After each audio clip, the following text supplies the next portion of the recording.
Hello students, first term exam होने के बाद अब आपका पूरा फोकस सेकेंड टर्म के लिए है।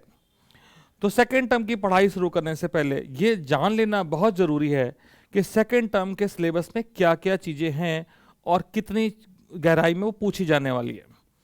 तो let's start with the discussion on the syllabus of second term of computer science ISC board. So the next thing which is there is string handling.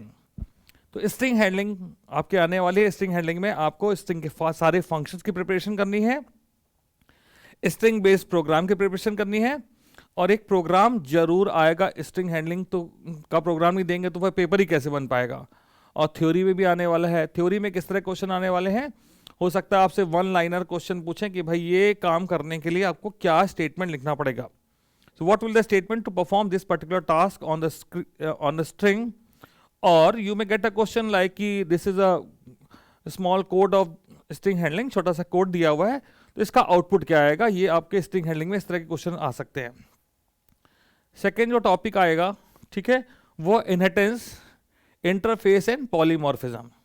Inheritance के बारे में आप जानते हैं, बहुत बार थ्योरी में पढ़ा है कि it is a process of acquiring properties of an existing class.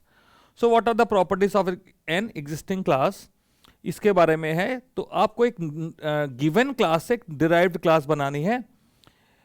Previously year तक 5 नंबर का एक प्रोग्राम इसमें से आता था, पर इस साल as per my expectation 10 number का प्रोग्राम आएगा। बेस क्लास भी लिखनी होगी, डिराइव्ड क्लास भी लिखनी होगी। अभी तो स्पेसिफिक पेपर नहीं आया है तो हम कुछ क्लियरली कह नहीं सकते। फिर साथ में दिया इंटरफेस। इंटरफेस का प्रोग्राम 2018 में आया था, 19 में आया था एग्जाम में। पर अब ये सिलेबस में इंटरफेस की केवल थ्योरी है, प्रोग्राम नहीं है। तो ठीक है, तो केवल इसकी थ्योरी प्रिपेयर करनी है और बहुत ध्यान से थ्योरी में आना है, तो बिल्कुल आएगा ही आएगा। और इसके अंदर बहुत सी चीज़ें हैं थ्योरी के लिए इंपॉर्टेंट, जिसमें differences between two things, abstract, class and all, that will learn how to do. आपको ध्यान से उसको पढ़ना रहेगा। इसके बाद नेक्स्ट टॉपिक है जो आपका, वो है रिकर्सन। रिकर्सन टॉपिक आपने क्लास 11th में कर रखा है। Recursion is very important in 2 aspect. Output based question always recursion is there. जहां भी आउटपुट बेस्ड क्वेश्चन आ रहे हैं, रिकर्सन हमेशा वहां पे पूछा गया है। तो यहां पे भी पूछा जाने वाला है रिकर्सन आउटपुट बेस्ड क्वेश्चन में। साथ ही साथ रिकर्सन पे प्रोग्राम भी आएंगे, आउटपुट बेस्ड क्वेश्चन भी आएंगे, प्रोग्राम भी आएंगे। तो आपका रिकर्सन बहुत ही अच्छे से प्रिपेयर होना चाहिए, क्योंकि रिकर्सन पे अगर आपने चूक कर दी तो आपके नंबर का लॉस हो जाएगा। तो उसको ध्यान से सीखिए, आगे फ्यूचर में भी आगे आपके बहुत काम आने वाला है ये टॉपिक।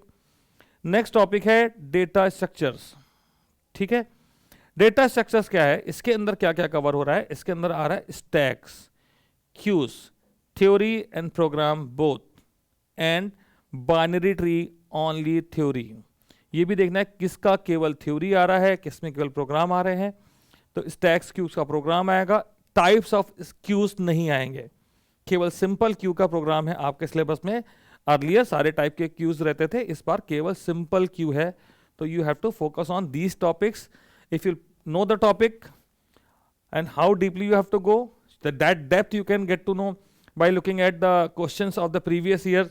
इनहेरिटेंस में किस तरह से क्वेश्चन पूछे गए हैं, स्ट्रिंग के किस तरह के क्वेश्चन पूछे गए हैं, या रिकर्सन में, तो उसी तरह के क्वेश्चन आपको प्रिपेयर कर लेने हैं। तो if you prepare nicely, there will be no problem. All the best for the second term. Thank you very much.